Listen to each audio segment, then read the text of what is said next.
career civil servant in this country who has been through the different epochs of time when it comes to serving the government, from Jomo Kenyatta up also to President William Ruto recently. And this is Ambassador Francis Modhaura, who is launching his book on the 2nd of November. I'll be showing you the book and, of course, talking to him much later in the course of the program. He'll be coming in at 7 a.m. And so we'll talk about his new book, A Moving Horizon, that is a compendium of his life and where he is coming from, harking back to history, and how also he has been in his career as a civil servant, the challenges, the highs and lows, and what is one overarching, of course, lesson that he has learned throughout the years. So we're blessed to be having him at 7 o'clock today. Make sure you tune in at that particular time. You don't miss out on that particular interview. But we continue pace with our panelists. We have Professor Joanna Kindiki here in studio with us up and early. We'll be joined by Barak Maluka, who is a strategic communications expert. Also we'll be joined by Churchill Suba, who is the Executive Director of Kenya National Civil Society Congress. And we'll, of course, look at a raft of issues as far as the week has been and what the next week portend for us in terms of the political landscape. But let's see what is fresh off the press today. We begin with the Standard. And yesterday, there was a story about the flying president that was on splash over Standard. And this is a reaction right now to that particular story, where the president has pared down on the budget on traveling by 500 million shillings. And of course, we'll run you back that particular story to just give you the meat of it. But it says a day after a special report on his foreign trips, the president pledges to cut his travel budget, even as the state seeks to explain that the trips have been beneficial by unlocking investments and opportunities for Kenyans, in addition to projecting country's image globally. You have a story on page 2 of the Standard this morning. And here's a scoreboard. President has visited at least 38 countries. If you missed out yesterday, Office of the President's travel bill in the last 12 months. Foreign, that is 361.77 million shillings, and domestic 1 billion shillings, totaling to 1.362 billion shillings. This is according to the controller of budget. And he says, I will knock off a few things in my budget again, including my travel allowances, so that I can find 500 million shillings. The money will be used to start a factory that will manufacture local devices that will assist learners with special needs. This is a story that you want to follow inside the Standard this morning. Excitement online as Uhuru marks his 62nd birthday, and that story is tucked away on page 4 of the Standard this morning. Also the sidebar, how Kinuthia brutally murdered Ivy Wangeshi. Naftali Kinuthia, who can be seen here.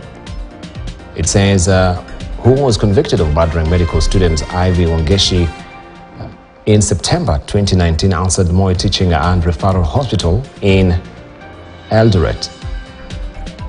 The High Court, in a 45-minute emotional session, finds that man who hacked a medical student twice in the head and neck with axe bore malice, even as a family seeks the maximum death sentence. You have a story on page 6 of the Standard this morning.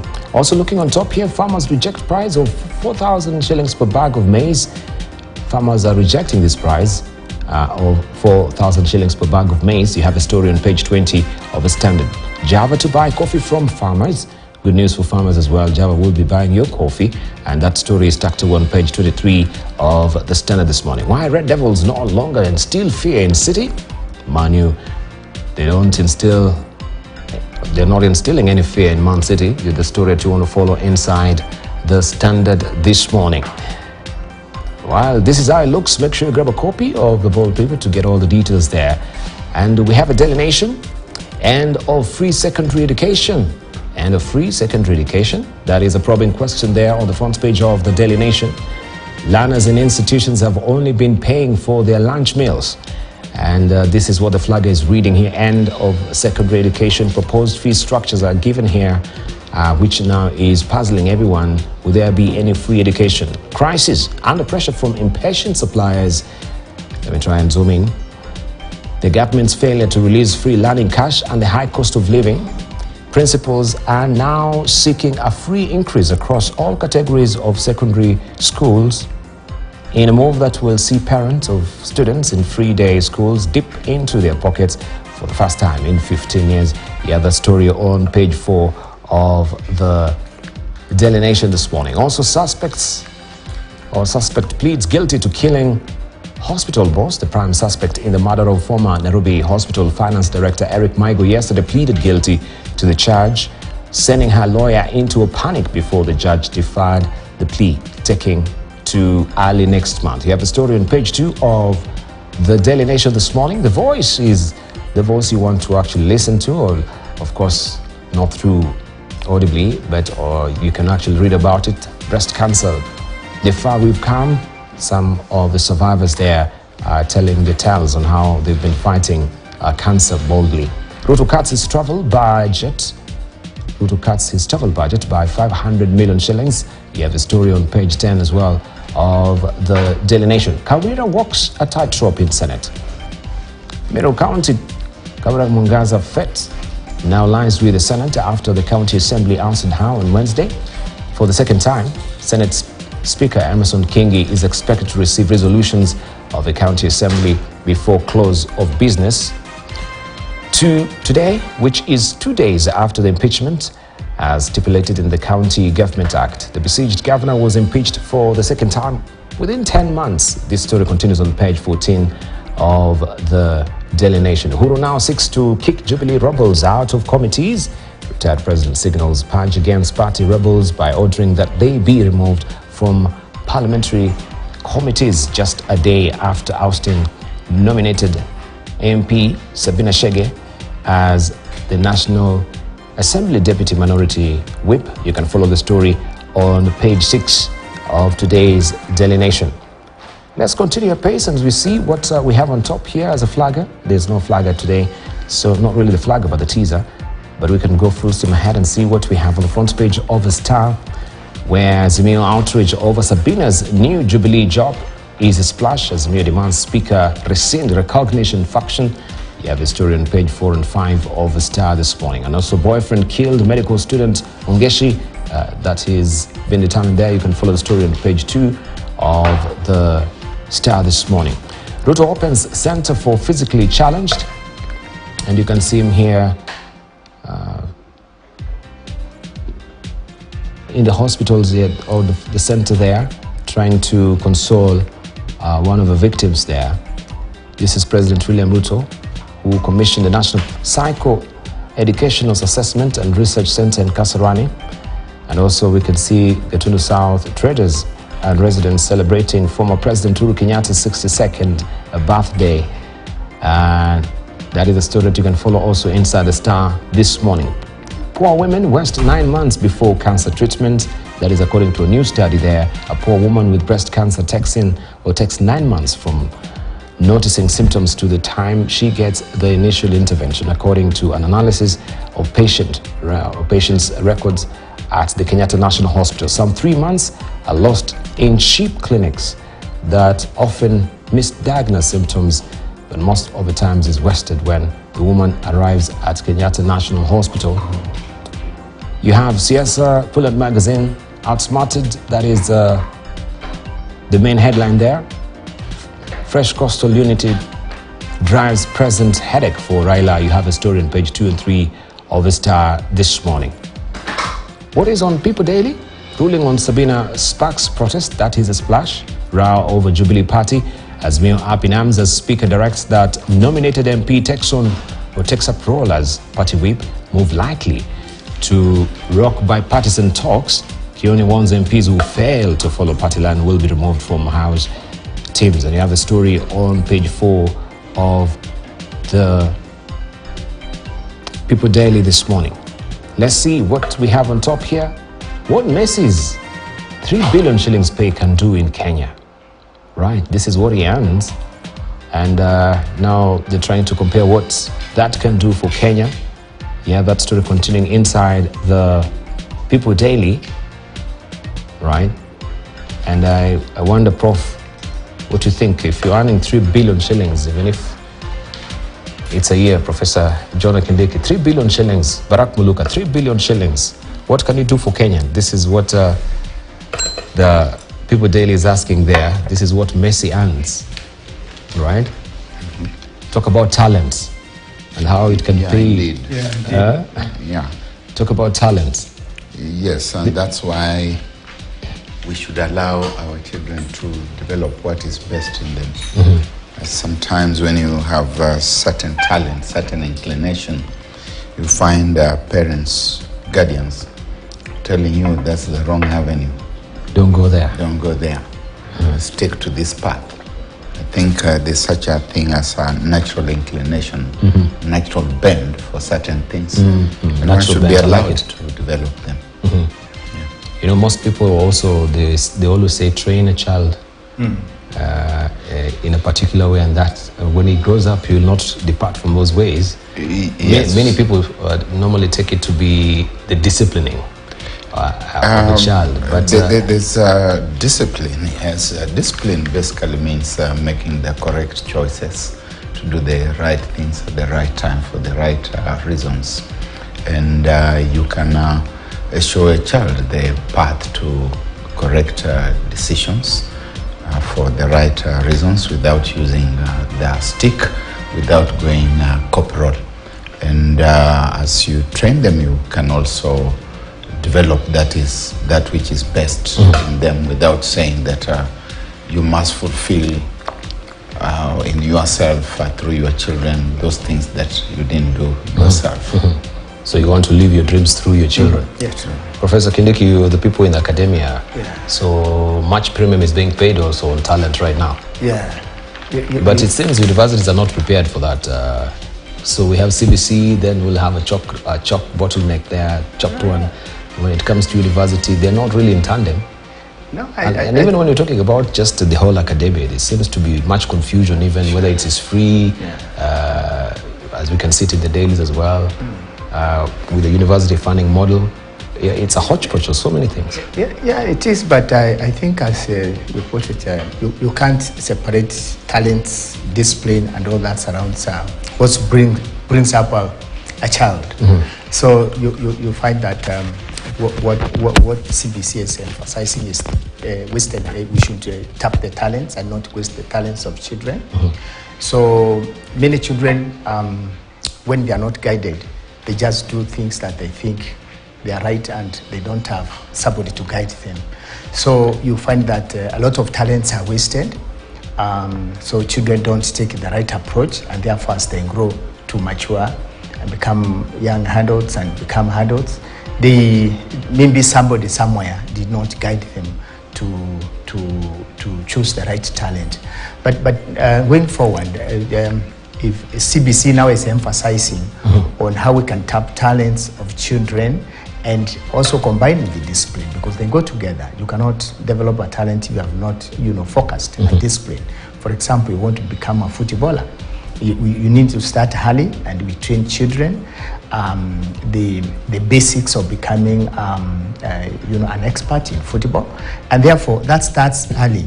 So that's why CBC says that if we start early, we'll tap the talents that children have, so that maybe as they grow, one is able to get what really has been doing for many years. You find if it's music, dance, and many other talents that are never tapped. You see, education system for a long time in this country has emphasizing on academics, examinations, grades, and all that. And only that is one way or one area of talent. People are gifted academically, but you find that those who are not, academically gifted, the other, gifts that they have as people, then that one is wasted because nobody takes care of it. Coming to university, because you have said it's not ready. I think universities are ready, in my view, because I don't know what you refer as readiness, but I think they are ready, because this is a conversation that has been going on in so many forums, conferences, seminars, and it's not a new thing to receive graduates who will be completing CBC by the year 2020, 2024, 25, 26, the year 2026, are going to graduate from junior secondary in grade 9. And I believe as they join secondary, grade 10, 11, 12, universities will be preparing to get those students from the secondary schools. So I think there is time where there are gaps and where we feel that those gaps needs to be filled in the universities. And I think people are able to just get what really the universities can do and to do for the community. So I think we are prepared in the education system, and I think it's a good thing that we have the CBC. Thank you. That is just a bye-bye there on the front page of People Daily of how Messi, his 3 billion shillings pay can do what it can do in Kenya, and we're just focusing on what talent actually can prove to be a very exceedingly beneficial thing if it is well trained and groomed. That is a People Daily. Nitapunguza ziara zangu. This is what Taifa Leo is saying this morning. Rais asema bajeti yake ya usafiri itapunguzwa, pesa zitumike kuunda vifaa vya walemavu, and that is a story that is a reaction there. Ziara 38 ndani ya mwaka, as it was focused on the front page of Taifa Leo. William Ruto ametangaza kuwa anapanga kupunguza ziara zake nje ya nchi, akilenga kuokoa kiasi kikubwa cha pesa ambazo zimekuwa zikitumika katika safari hizo. You can follow the story on page 2 of Taifa Leo. Also we have mshukiwa akiri kuwa afisa I should say mkuu wa Nairobi Hospital. You can follow the story there on page 2 of Taifa Leo as well. Let's buckle down to some business, where Treasury is intending to cut development and inflates budget by 187 billion shilling. That is, Treasury cuts development inflates budget by 187 billion shillings. Dungu slashes development spending by 41.96 billion shillings. Total budget increase 3.93 trillion shillings from 3.74 trillion shillings. And that is the current state of play. Kenya Power sinks into 3.1 billion shillings loss on weak shilling. Right, the vagaries of the precipitous fall of a shilling is being felt everywhere, and Kenya Power is bearing the brunt right now. Also, we saw the CEO of Kenya Airways alluding to the fact that looking forward as well, that particular shilling is going to adversely affect their books. Kenya Power has reported 3.91 billion shillings net loss for the year ended June 2023, as it took a hit from a sharp rise in financing costs on its hard currencies obligations due to the weakening of the shilling. You can follow this story on page 2 of the Business Daily. Parastatal's board members escape housing tax dragnet. The Kenya Revenue Authority has suffered a blow in its quest to net in more taxes after Attorney General Justin Muturi clarified that directors of state corporations should not pay the affordable housing levy. Right, this story continues on page 4 of the Business Daily. Well, the probing question will be, why should they be exempted from paying the housing levy? I thought this is for everyone, regardless of whether you're in the upper reaches of government or not. Chachi Super, good morning. Morning. And good to see you. Good to see you too after a while. I know you'll have something to say about that particular exemption. Definitely. Yes, I mean, exceptions are, during the times of the founding heads of state, there was a lot of pomp and ceremony, and there was a feeling that the founding president and of course his successor had done a lot to save and salvage this country from colonial occupation. And so I think it is in that context that their estates were exempted from taxation. But increasingly, there is of course concern that those who are targeted to benefit from those have since passed on, and their property inherited by their children and grandchildren, and so those need not to be exempted, except for the few who may have been fortunate enough to also serve as president. So it's a debate that is out there, and I think that Kenyans should be free to express themselves, and whichever way it goes, a more judicious and acceptable and morally and ethical position should be adopted as to whether the exemption should continue. Right. Baraka, you're in the upper reaches of government as well. Look, Dibal. So why would we exempt you from paying this housing levy? Everyone should pay tax. Everyone should pay tax. And those who are especially with the wherewithal should pay tax.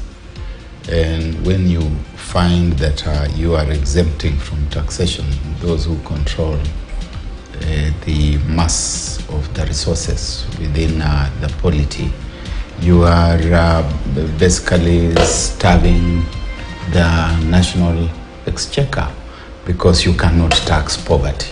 You can only tax wealth. And it just happens that in Africa, the people who are in leadership are the people who have got the opportunity to make wealth, and they should therefore be taxed.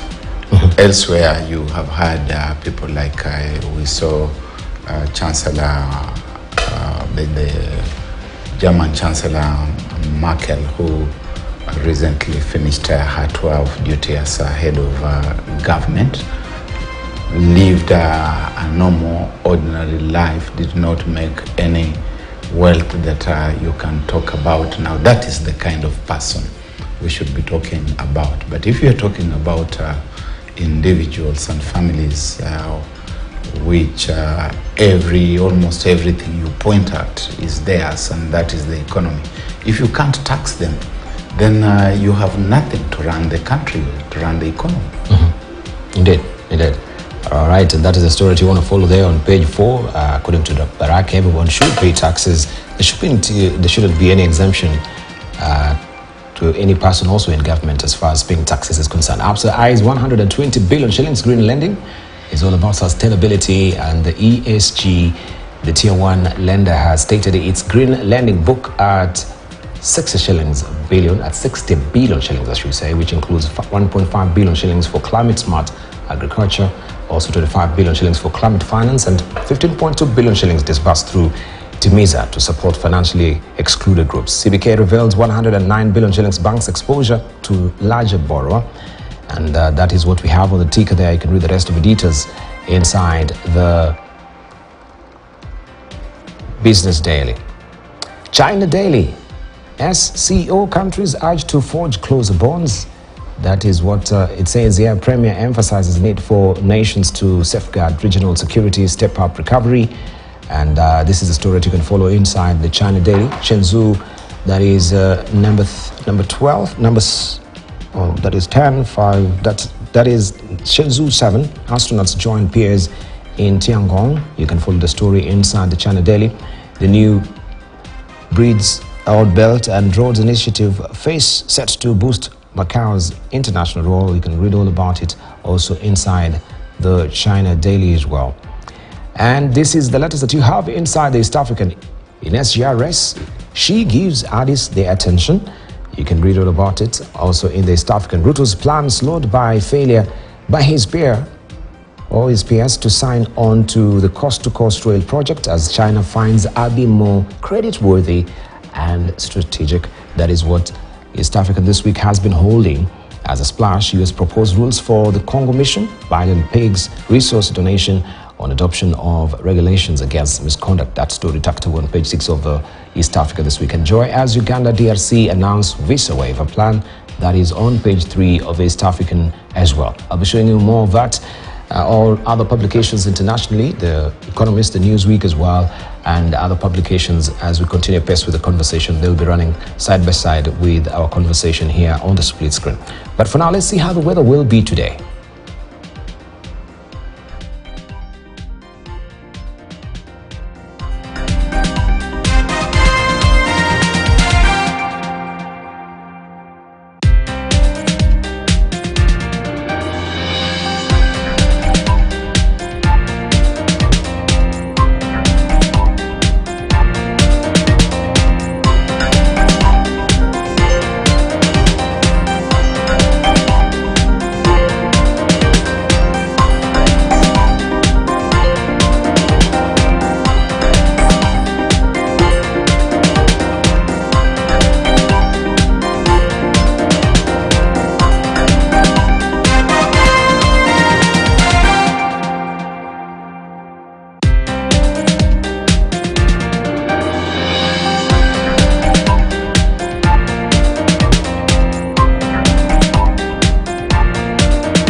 All right, and that is the weather today.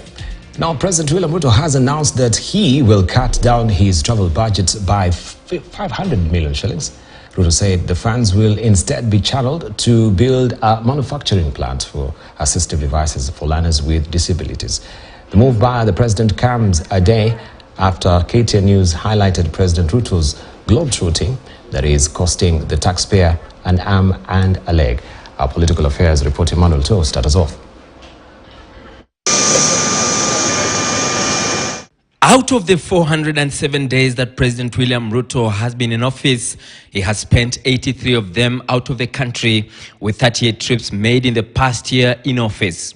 This translates to at least a trip out of the country once a month. And hours after KTN News shone the light on some of the seemingly excessive trips, the head of state announced he was scaling down. I'm going to adjust my budget again. I will knock off a few things, including the travel allowances and many of the things that are in there, so that I can find 500 million shillings to give it to start the manufacture of local devices. Speaking in Kasarani constituency during the flagging off of motor vehicles for education officers, Ruto said the move was part of the government austerity measures announced a month ago. Wabunge kina Mejandong mukubali. Mimi nitaenda nikate budget ya travel, tuweke 500 million ya wao wanafunzi. Na nitalete bunge kesho, so mujipange huko. Ruto's statement comes a day after he made trips to China and Saudi Arabia in 1 week. According to the report of the Control of Budget, the office of the president spent 2 billion on travel, fuel, hospitality and maintenance of vehicles alone for the period October 2022 to March 2023, compared to President Uhuru Kenyatta's expenditure during the same period last year, which hit 852 million shillings. Out of these, President Ruto's office spent 541 million shillings for the same period on domestic and international travel, compared to Uhuru's 218 million shillings for the same period. In his first year in office, between April 9th, 2013 to the same period in 2014, Kenyatta made 28 trips. During his 10-year tenure, retired President the late Emilio Moi Kibaki made only 33 foreign trips, making him one of the least traveled presidents in Kenya. Emmanuel To, KTN News, Nairobi. All right, a slash of 500 million shillings, of course, due to that report as well. And former President Uhuru Kenyatta celebrated his 62nd birthday, I should say, his second since leaving State House last year. Though Uhuru was not at any function, several calls were made to the former president, who said he was appreciative of good health as he turned a year older. Celebrations rocked several areas, especially in Mount Kenya, as residents celebrated Uhuru's birthday. KTN's Daniel Karuki has more. Exactly 13 months after vacating the highest office in the country, former President Uhuru Kenyatta celebrated his birthday. In his home turf of Gatundu, it was all merry as Gatundu South market traders celebrated him for building them a modern market. Same script, different actors along Thika Road, Githunguri, Githurai, Kenol, Deputy President Rigathi Gachagua's backyard Nyeri, Molo and other areas across the country. Happy birthday, dear Uhuru. At the Jubilee headquarters, a section of leaders, especially those allied to the former president, joined the party. The celebrations were heavy on political overtones, with all these groups breaking into song about the difficult economic times since Kenya's fourth president left office. They sang in local dialect, saying that since he left, life has become extremely difficult.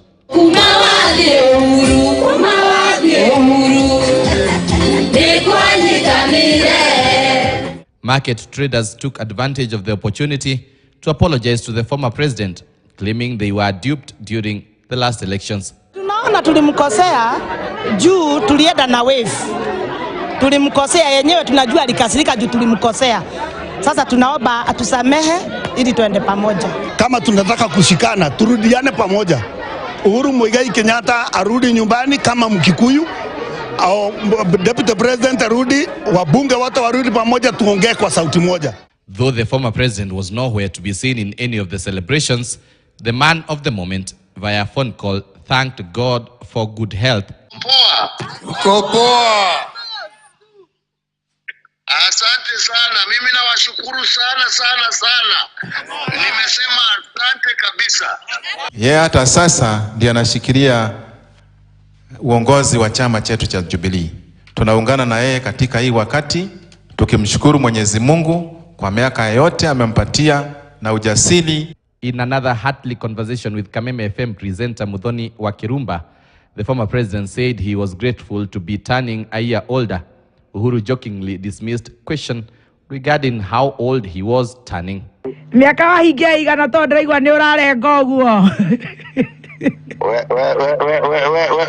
We tatiga miaka tuge ati oerea ngai atuhete ni twamucokeria ngatho. Kenyatta, a regular, would go on to request the radio host to play him I Got You Babe by his favorite pop band UB40.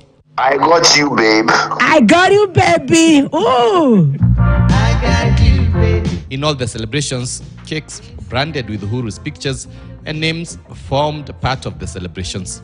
Daniel Karaoke, KTN News, Nairobi.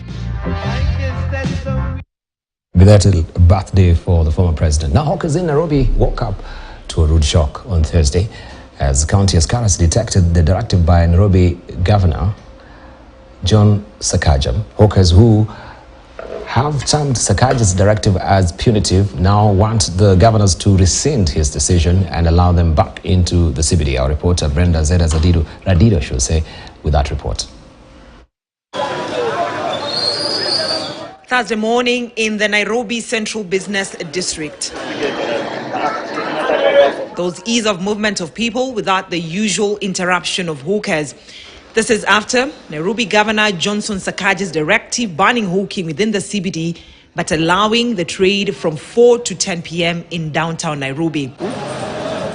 Nairobi County City Inspectorates, together with county askaris, were deployed to enforce Sakaja's directive, and hawkers who failed to comply had their wares confiscated. Not even political intervention would convince the county askaris to allow hawkers back to the streets. MPs from Nairobi County, flanked by others from the Mount Kenya region, want the governor to rescind his decision. Small hawker that you see there is one who is attending all the businesses in Nairobi. The wholesalers are selling to these hawkers. The markets of Gikomba are in existence because these hawkers get wares from there. Lakini huwezi amka siku moja useme watu hawatafuta mahali ya kubonya na hawa watu wafukuzwe katika jiji. Hii utatuambia hawa watu na ndio tunarepresent. Hawa watu unataka tuwapeleke wapi? We are not doing that to frustrate them or do what. We want them to know that an executive order is an executive order. Along Ronald Ngala Street, some hawkers defied the directive but were very alert and ready for a cat and mouse game with county askaris. Sisi kama walemavu, lori ikiingia hapa, siwezi nikakimbia. Nitasimama tu anibebe ama wambebe kazi. Very inconsiderate to the hawkers. They deserve also because that's where they get their to feed their families. Allow the hawkers to do the business, and when he will be ready, by using the money that is being allocated to him or the revenue that he is correcting and make shades for those hawkers, create market for those hawkers, we will agree with him. Other road users, other business people should also coexist with you. It's not a one-way procedure. It's a win-win situation. Let the business community have their chances. You also do the business so that everybody can put the food on the table. Now this road leads to Mudhurwa Market, and on a busy day, some of these hawkers actually sell their goods even along the road and on these pavements. But following yesterday's directive by Nairobi County Governor Johnson Sakaja, just a few traders are using the walkways to sell their goods.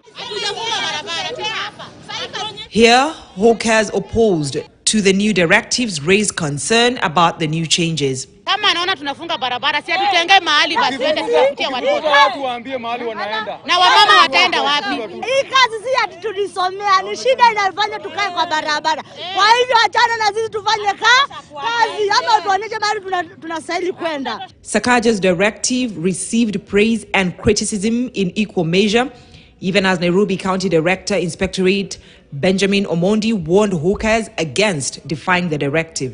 But even as hawkers have been allowed to conduct their business within the CBD as from 4 p.m. to 10 p.m., county officials maintain that they'll still have the county's carriers on the ground just to ensure that hawkers conduct their businesses within the parameters that have been set by the county governor, that is Johnson Sakaja, and leave the area of trade as clean as they found it. For KTN News here in Nairobi, I'm Brenda Zeda Radido. Right, from Nairobi County, let's cross over to Meru, where residents of Meru have continued to give varied reactions following the impeachment of Governor Kawira Mwangaza by the County Assembly of Meru. The MCS voted in support of the motion accusing the governor of 7 counts, including abuse of office, gross misconduct, misappropriation of county funds, among others. Clement Masombo has more. A day after the governor of Meru, Kawira Mwangaza, was impeached by the county assembly, residents and leaders have reacted to the ouster, giving divided opinion. The impeachment motion that was in the county assembly of Meru yesterday was not about the residents of Meru. It was not about the common good of the people of Meru. It was a conspiracy. It was about the elite and the poor.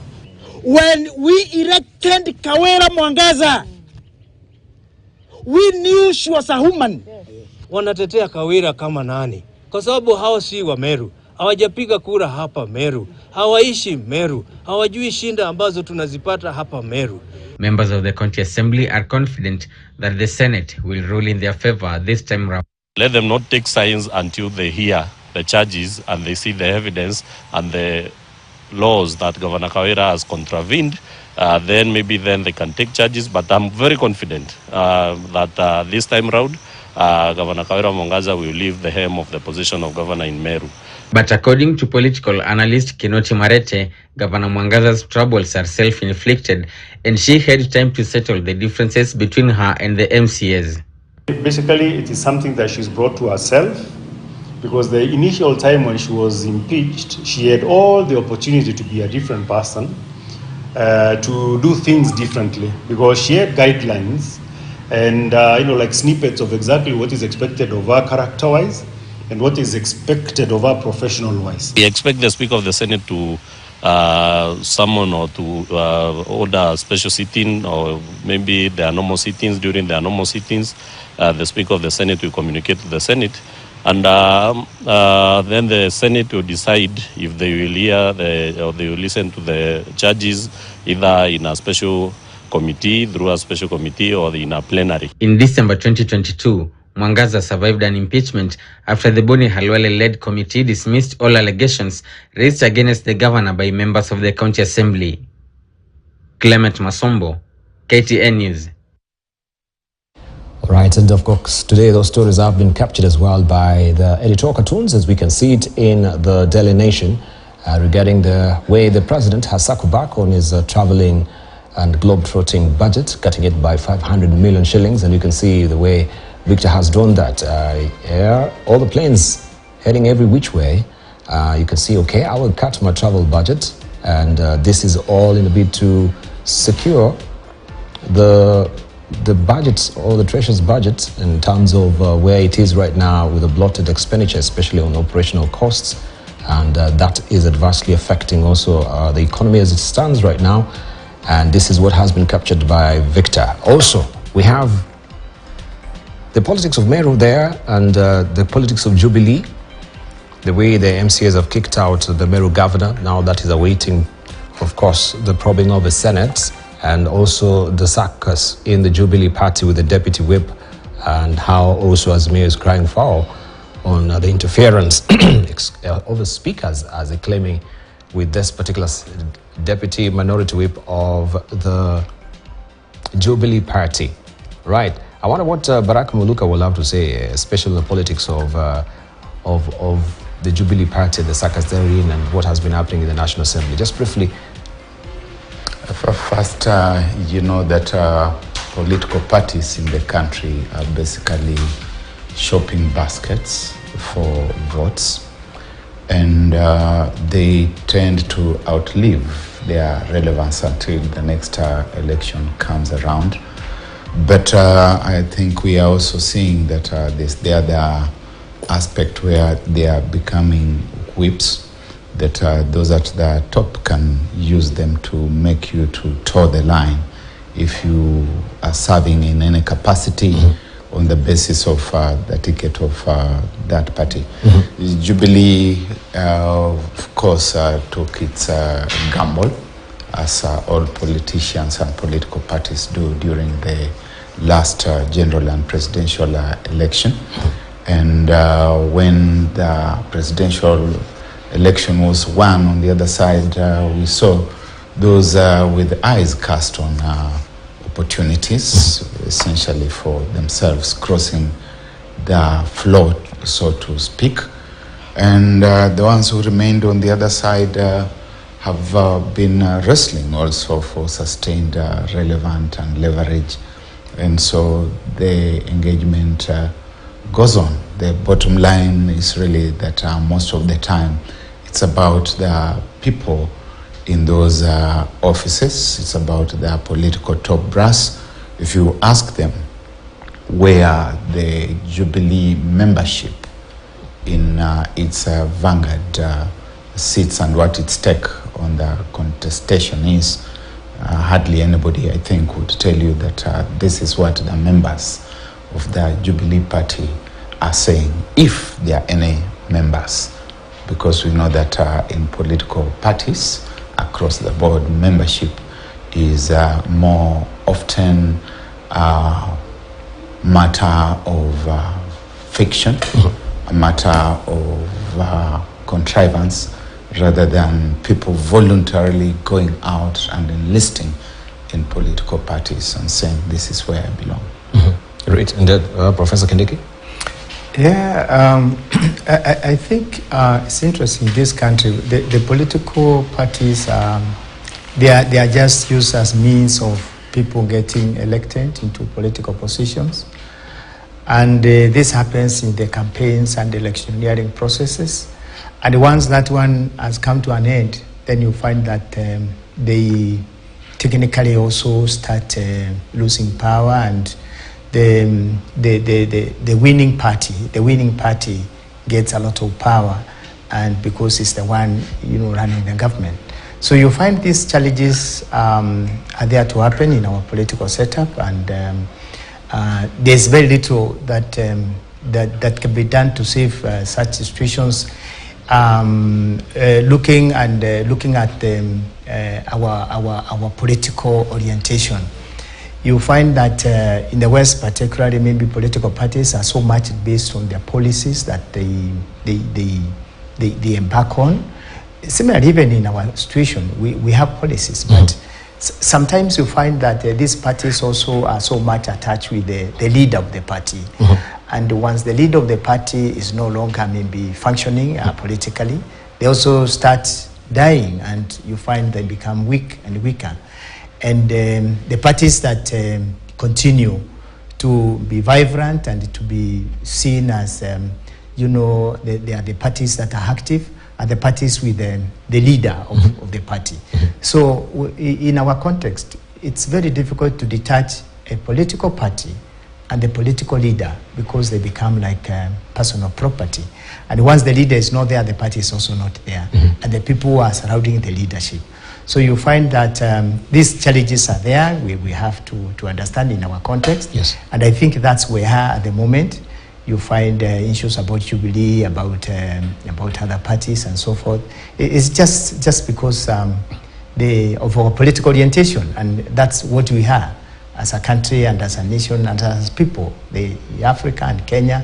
And it's not only in Kenya, the whole of Africa and most of the developing countries.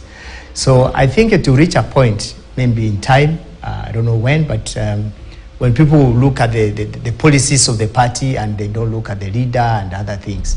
But in our situation, it's very difficult to detach the leadership of the party and the party policies, because they are one and the same, and that's what makes politics of Kenya and Africa. All right, I want to also to just oppose with what is happening within, because on the same cartoon we still have also Kawera Mwangaza, and last week also we were discussing about Kawera and sort of the tragedies, so to speak, that she's been going through. Just getting sentiments from there as well, and now that matter is going to the Senate. It seems she's not really given a chance to shake into place and deliver from her mandate as it is, because of politics around it. I think for the governor of Meru, Kawera Mwangaza, she is a victim of a situation which we are saying is the politics of the day. And I think looking at the constitution, there are lead procedures of impeaching a governor or removing a governor from the office. And you look at the Article 181 of the Constitution of Kenya, it's talking about gross violation of the Constitution or any other law. So if we interpret that part, although I'm not a lawyer, so I'm not an expert, but intellectually, I don't see the word gross being addressed, but they are just talking about violation of the Constitution. Yes. That means the Constitution is violated by one aspect or the other, but it's not gross. Gross means that actually things are not working. So I don't know how it will go, but I read a lot of political, the current of the whole issue, and these are the politics that we have as people. And I think for the governor, maybe what she missed out is to read the political mood and what she should do in order to bring people together, because there are people who are not satisfied since she was elected as the governor of Meru. And I think to some people, some politicians, they were not ready for a win. It was a surprise to many. And therefore, the political elites, they have to fight back and try to challenge our leadership and all that. And I think there's a lot of instability in terms of development in Meru and the leadership of the whole county, because governor is the leader, of course, of all development aspect. Therefore, there's a fight back and forth. And I think Senate should be able to pronounce itself once that motion goes there, because now it's unstoppable, it's moving there. And maybe the lawyers may come and block and whatever, but the process has begun. But I think something must be done to intercept all this process of back and forth, because she was in Senate just this year, and this year again she's brought back to Senate.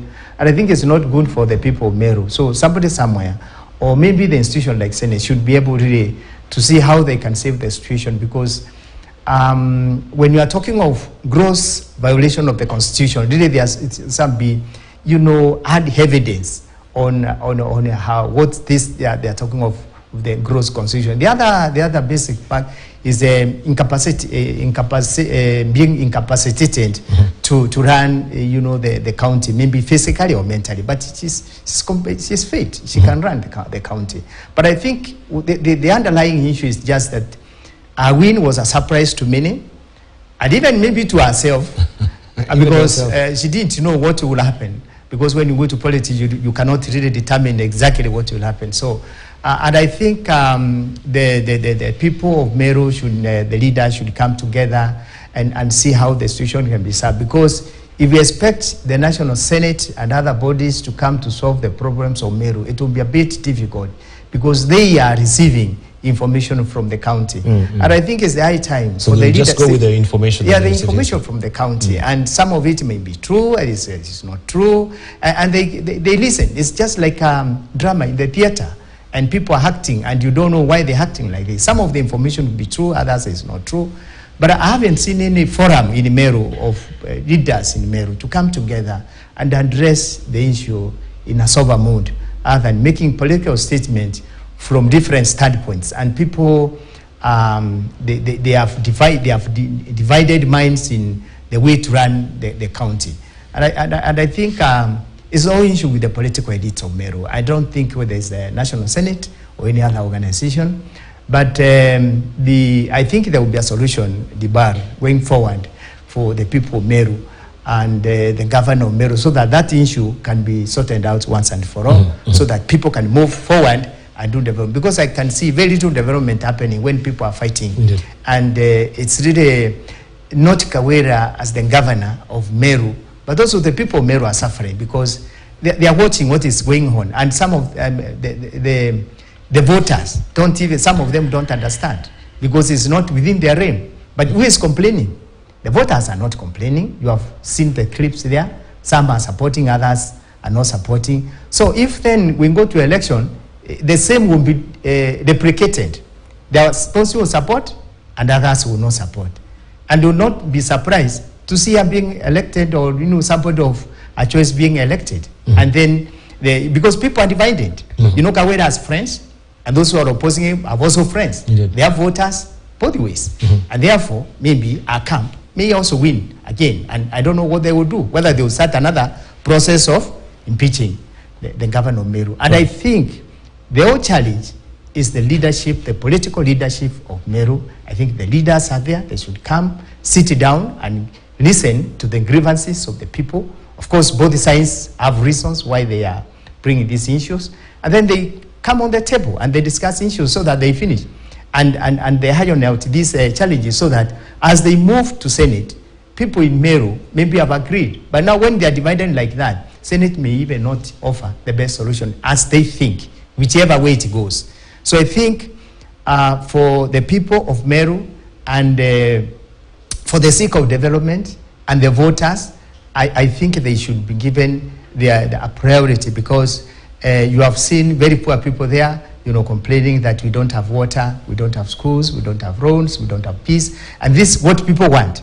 But now you see the agenda for the whole year now, and this is second year after elections, is about removing a governor, and it's an individual. So even if the governor is removed, still we need development. Indeed. And we don't know the governor who will, take over, whether they will bring the development or not. Thank you. So there are those camps. I think somebody should help us, or not really help us, but help the people of Meru to come together and reason together so that they can sort out this issue. It's not good for the common mwananchi who voted willingly and very early in the morning, and they were so committed, and they thought they're electing a governor who is going to give them the development. But what the governor now is doing is just fighting for a job and a survival, not even the development of the county. From your own assessment, do you think anything will hold in terms of the allegations that they're coming our way that can merit gross violation? Because we've had some of these debates,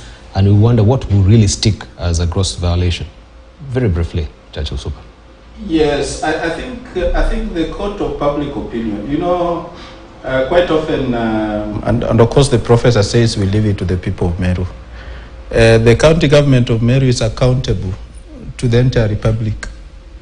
The Meru County is run by taxpayers' money, and the state has no mechanism of saying we'll only allocate what is contributed by Meru people to run the county. The court of public opinion is that Kawira Mwangasa is a victim of patriarchy. This time made worse by a cabal calling itself Njurin Cheke. With all due respect to their cultural position in the society and the community, there is nowhere in the constitution where a council of elders have a say as to whether a governor should be removed. Yes, they are citizens, they can air their grievances, but I think it was wrong for Njurin Cheke. That should be the stabilizer. The point of reference for any resolution of disputes are to sit down with elected leaders and decide the fate of a governor merely in a forum where she has no representation. I've never seen any council of elders in this country where women sit. It's always a group of male people who initially started as custodians of culture and community values, but who have become people that can be rented by anyone who has the resources. And I think the Njurin Cheke, with all due respect to people from that community, including His Excellency who is sitting next to me, have lost direction, and therefore lending credence to what, in my view, is hot air In fact, some of the charges, leave alone gross, I am not sure whether there's even violation of the Constitution. I've seen things about naming of roads and so on in the name of her spouse. I do not think there's anywhere in the Constitution where, you know, the procedure of how a road, some small road or passageway within Meru County should be named that could be, you know, likened to gross violation of the Constitution. Having said that, though, of course, it is upon the governor to figure out how to deal with all this divergent opinion, and especially when she's arraigned against, you know, male patriarchy, you know, what male chauvinism, because what we see in Meru, in my view, is an expression of a very intolerant and entrenched, you know, male chauvinism that has very little space for women leadership. And so for them, they have yet to accept the fact that, you know, this gracious lady, you know, trounced a male-dominated field and a county that has been led by a male governor. So I do not see the Senate, you know, finding any substance in any of those because there is a reason why some of us who are privileged to be at the Bomas Constitutional Conference decided to spell out the grounds on which a governor can be removed.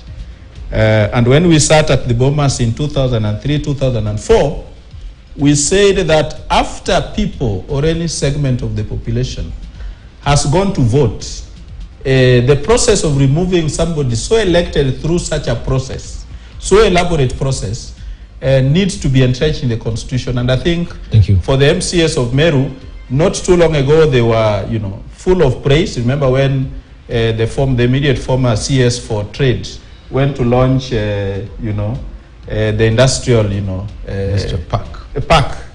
All the MCS rose and showered the governor with praise. That was 2 weeks ago. So is it that within those 2 weeks, the governor has engaged in gross violation of the Constitution? Right, so for me, all this is hot air. Thank you. And I think it is time the leadership of Meru, and especially the MCS, and those other elected leaders, gave this gracious lady a chance to demonstrate her mettle and her worth. Let's wind it up briefly with Barak Buluka, whether we take a short break. Barak? Not before the... No, you, Barak. The elder. No, Barak, it's you, please. Okay, thank you very much. I concur completely with Churchill Suba that any county and every county in this country is accountable to the people of Kenya. When we look at Meru, Kakamega, Nairobi, they are all part of a wider polity. They are riding on the wheels of public resources from the National Treasury. We are beholden to the same law. What is happening in Meru can happen tomorrow in Embu, and a few weeks later it could also happen in Kajiado. It is about also setting of precedents, and all of us are keenly watching. Yes, there's a sense in which we need even to interrogate the Njuri Ncheke. Is this really the traditional Meru Njuri Ncheke Council of Elders, or has that space been invaded by some opportunistic fly-by-night individuals who certain aspersions have been cast upon? And that's why I'm very keen to listen to the elder, who in my view should be leading modern day Njuri Ncheke in Meru. How have these people even become members of that council? Have they gone through the processes that in the past welcomed somebody into that forum? Indeed. Thank you, Barak. And we want to take a short break. When we circle back, we shall be focusing on this particular book, if my camera person Shalin can just zoom on it as well. And this is A Moving Horizon, the book by Ambassador Dr. Francis Mudaro that will be launched next week. A compendium of knowledge and, of course, a storied history of a career diplomat and a career civil servant, former head of civil service, as well as a secretary to the cabinet he has given us a compendium of issues regarding running of government, and he's seen it through the epoch of time since Jomo Kenyatta until recently when he was chair also of Kenya Revenue Authority. And so in it is a rich stream of information that we want just to mine and also discuss with the panelists different faces from also the East Africa Treaty as it were then and now, and how we've been going through a tumultuous time to make sure that we are congregating it as well, to make sure that we are unified as East Africa community, to National Economic Council during the regime of President Kibaki and how it really worked, and different facets of just administration and corporate governance is of course a rich stream of knowledge that can come from him as well. So we'll be putting it into perspective, right, from his book that is as we call it, a moving horizon, as you can see it here. We take a short break. When we circle back, I'll give you a synopsis of it and continue pace with the conversation. Don't go away. You're watching Uongozi today.